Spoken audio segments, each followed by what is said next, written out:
특히나 이제 우리 안목으로는 잘 보이지 않지만 부처님께서 얘기하셨던 탐진치 삼독으로 비롯한 나쁜 행동을 하게 되면 최소한 사막도의 고통이 나에게 준비되어 있고 그 사막도의 고통을 언제 벗어날지 모르는 그러한 행동들을 꾸준히 하고 있는 걸 수도 있다. 그것이 바로 자기가 자기 자신에게 원수처럼 하는 행동들이다. 그 내용은 무엇이냐? 자기에게 고통스러운 결과들을 불러일으키도록 꾸준히 노력을 하는 것이다. 그런 것들을 하지 말아야 된다 하는 얘기를 이제 부처님께서 개송을 빌어서 이 얘기를 하고 계십니다. 어리석은 사람은 지금 당장 내가 갖고 싶은 명품백이 있으면은 빚을 져서라도 명품백을 사겠죠. 저 가격 듣고 깜짝 놀랐어요. 뭐 가방 요만한 게 몇백만 원 이렇게 가고 그러더라고요. 몇백만 원이 싼 거예요? 넘사벽도 있어요. 네. 지금 우리 수준에서 알고 있는 거는 이미 명품이 아니라는 거예요. 희소성을 갖고 명품이라고 한다면 본인이 직접 만든 게 가장 그렇죠. 희소성이 있을 저희는 건데요. 그렇게 위로하고 잘 만드는 걸로 치자면은 다림질을 두세 번 하게 되면 튼튼하게 될 거고요. 재질이 좋게 될 거면 재질을 좀 좋은 걸 사면 될 텐데. 네, 그걸 내 손을 안 거쳤을 때가 명품이 되겠죠? 이름 있는 사람이 한 개 명품. 근데 예전에 무슨 젊은 애들 중에 소확행이라고 하는 경우도 있었고 다른 표현도 있었는데 1년 내내 자기 생활을 쪼들리게 쫄쫄 굶어가면서 막 살다가 1년에 한 번 나에게 선물을 준다면서 엄청 비싼 거 하나 탁 사고 또 쫄쫄 굶다가 또 1년에 한 번 나에게 선물 준다고 해서 또 비싼 거를 확 사고 그래서 다른 스님들이랑 이렇게 차 마시면서 이렇게 얘기할 때 그런 얘기 하대요. 돈 있는 사람은 명품백 비 올 때 알 수 있다고. 돈 있는 사람은 명품백으로서 비를 맞고 돈 없는 사람은 명품백을 안고 이렇게 뛴다고 그런 얘기를 쭉 하는데 어찌됐든 이 본인의 능력과 또 그러한 어떤 허영심이라고 해야 될까요? 사치라고 해야 될까요?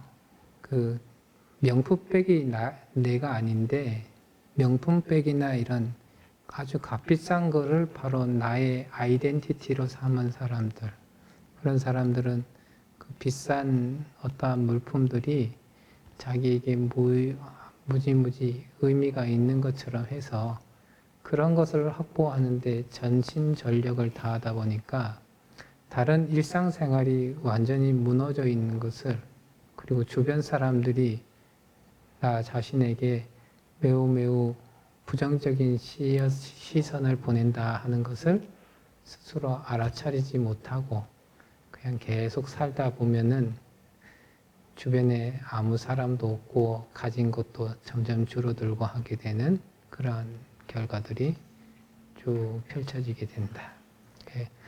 어리석은 사람들은 자기 자신에게 고통스러운 결과를 불러들일 그런 행동들을 꾸준히 하게 된다.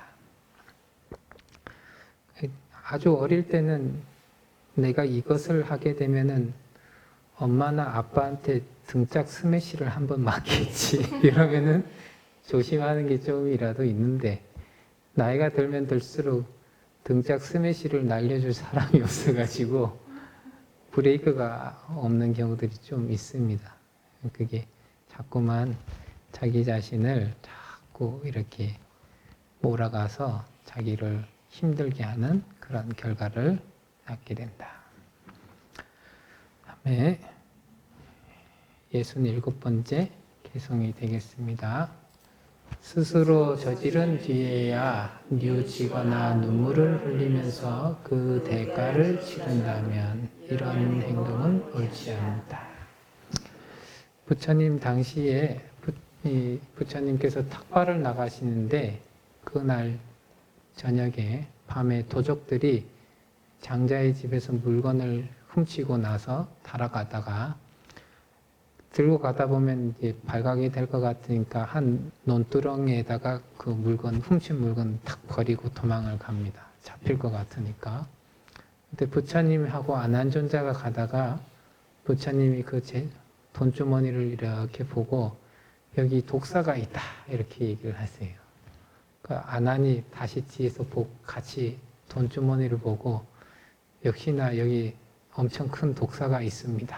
소리치면서 이렇게 지나가시거든요.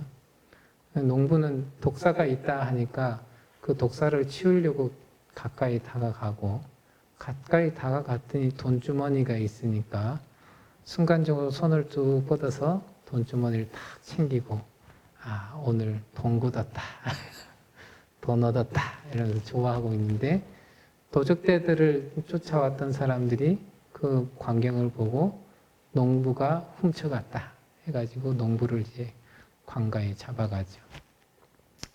관가에 잡아갔는데 그 정신없는 와중에도 그 억울한 일을 당하니까 농부가 계속적으로 되뇌이는 것이 저기 독사를 보아라, 저기 독사를 보아라 이런 얘기를 반복을 해요.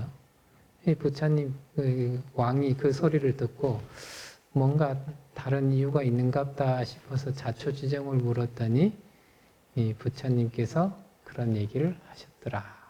그래서 부처님을 청해가지고 일의 전말에 대해서 물어보시고 이 일이 이렇게 됐습니다 하고 이제 부처님께서 말씀하시니까 그 농부를 이제 이렇게 풀어주긴 풀어주는데 부처님께서 무엇이냐 이 농부라고 하는 사람은 돈주머니를 보고 거기에 탐욕심을 일으켰기 때문에 지금 자기가 훔치지도 않았던 돈에 대해서 이렇게 관가에 소송도 걸리고 고생하고 문초도 겪는 그러한 고통을 당하게 되었다.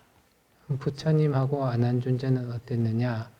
돈주머니를 보자마자 이것이 정말로 나에게 근심, 걱정을 불러일으키는 것이구나 라고 생각을 하시니까 거기에 대한 탐착심이 일어나지 않고 그러다 보니까 그거로 인해서 발생할 수 있는 그 뒤에 수없이 많은 안 좋은 일들이 일어나지 않게 되었다. 그래서 이 어리석은 사람은 딱 행동하고 그 다음에 고통스러운 결과에 의해서 스스로를 뉘우치거나 혹은 눈물을 쏟거나 하는 그런 일들이 자기에게 생길 수가 있다. 자기가 스스로 생각했을 때 이러한 행위들은 옳지 않다라고 받아들여야 된다. 이제 그 몸이 굳은 사람이 스트레칭 하러 요가 학원 이런 데 가면은 선생님 뒤에서 쭉 누를 때마다 눈물이 찔끔찔끔 나잖아요. 평상시 스트레칭을 좀 해서 몸을 부드럽게 해놓으면은 괜찮을 텐데 평상시에는 그 근육을 쓰고 나서도 근육을 풀 생각을 하지 못하고 그냥 자기 순간순간 퍼질러지고 싶은 대로 퍼질러지다 보니까 근육이 굳게 되고 관절이 굳게 되고 그러다가 그게 병이 다가올 때쯤 돼서 풀려고 하면은 그게 그렇게 고통스러울 수가 없죠. 계속 아유 그때 조금 운동 좀 할 걸, 스트레칭 좀 할 걸 뭐 이렇게 해도 나중에는 그 행동이 옳지 않게 자기에게 고통스러운 순간들이 자꾸만 나타나게 된다. 그 누구에게 이렇게 상처 주는 말을 많이 했던 분들이 또한 상처 주는 말을 할 때는 나는 정말로 이성적으로 바르게 근거를 가지고 저 상대방에게 뭔가 얘기를 하고 있다. 뭐 이렇게 하는데 정작 듣는 사람이 매우 상처를 크게 받는 내용이다고 하다면은 이게 좀 좋지 않은 쪽으로 갈 가능성이 많죠. 부처님께서 이렇게 얘기를 하실 때 보면은 항상 부드러운 말, 그 다음에 화합하는 말, 그 다음에 듣기 좋은 말, 그런 말로써 상대방에게 이익이 되는 말, 이런 것들을 꼭 해가지고 가슴 속에는 자비심을 가득 담고 상대방에게는 상대방에게 상처되지 않을 만한 그런 말들을, 그리고 그 상처가 되지 않고 상대방에게 변화를 불러일으킬 수 있는 그런 말들을 참 잘하셨다, 이렇게 얘기를 하죠. 근데 우리는 이제 얘기를 탁 해놓고 나서 시간이 탁 좀만 지나면은 괜히 얘기했다. 입을 나불거리지 말았어야 되는데 뭐 이런 생각들을 이제 스스로 하게 된다면은 하지 말아야 되는 일들이다. 최근에 인터넷으로 짧은 먼 영상을 봤는데 그 한 두 젊은 여자가 남편 자랑하는 내용이었거든요. 근데 그 한 여자가 다른 여자한테 우리 남편은 밤에 나를 재우지를 않는다, 뭐 이러면서 남편이 밥도 차려주고 뭣도 하고 뭣도 해준다, 뭐 이러면서 전화 오니까 아주 애교살을 부리면서 막 하니까 그 상대방에 있던 여자가 나의 남편은 요것도 안 해주고 저것도 안 해주고 뭐 이래서 괴로운데 뭐 이러고 있어요. 근데 딱 집에 딱 돌아가니까 그 자랑했던 여자가 집에 딱 돌아가니까 남편이 이 컴퓨터 앞에서 이제 게임하면서 야 빨리 밥 차려놔 이러면서 이제 게임을 쭉 하니까 이 자랑을 했던 여인이 아까 그 자랑했던 것만 반의 반만이라도 했었으면 참 좋았을 텐데 뭐 그런 얘기도 있고, 또 다른 부분에서는 우리가 항상 그 누구한테 난 충고해준다, 난 남에게 바른 말 해준다 라고 하는데 그게 이 자기는 타이밍이라고 생각했고 좋은 내용이라고 생각했는데 상대방에겐 좋은 타이밍도 아니었고 좋은 내용도 아니었다, 그래서 상대방이 안 좋은 행동을 하거나 아주 심하게는 그 사람이 나의 얘기를 듣고 자살을 했다, 이런다면은 아주 평생 그게 가슴에 맺힌 한처럼 큰 돌덩어리가 가슴에 탁 박힌 것처럼 될 거고, 그러면 평생 동안 그 가슴의 돌덩어리가 계속적으로 괴롭게 하고 눈물 짓게 하고 후회하게 될 것이다. 그게 이제 특히나 죽은 사람이 자식이나 부모가 된다 하면 더 크게 이렇게 와닿게 되죠. 그래서 무슨 얘기를 한다 하더라도 자꾸 남에게 그 부정적인 감정이라든지 상처를 자꾸 후벼 파고 하는 그러한 말들을 하는 것은 옳지 않다. 몸으로도 그렇고 말로도 그렇고 마음으로도 자기가 스스로 뉘우치거나 눈물을 흘릴 만한 그런 행동을 하는 것은 옳지 않다. 그 제왕학이라고 해가지고 드라마 가끔씩 막장 드라마 보면은 부모가 자식에게 계속적으로 요구를 하죠. 너는 제왕이기 때문에 다른 사람을 부려야지 네가 부림을 당해서는 안 된다.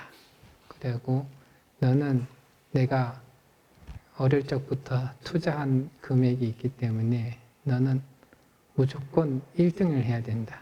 수단과 방법을 가리지 말아라. 뭐 이런 얘기를 쭉 해요.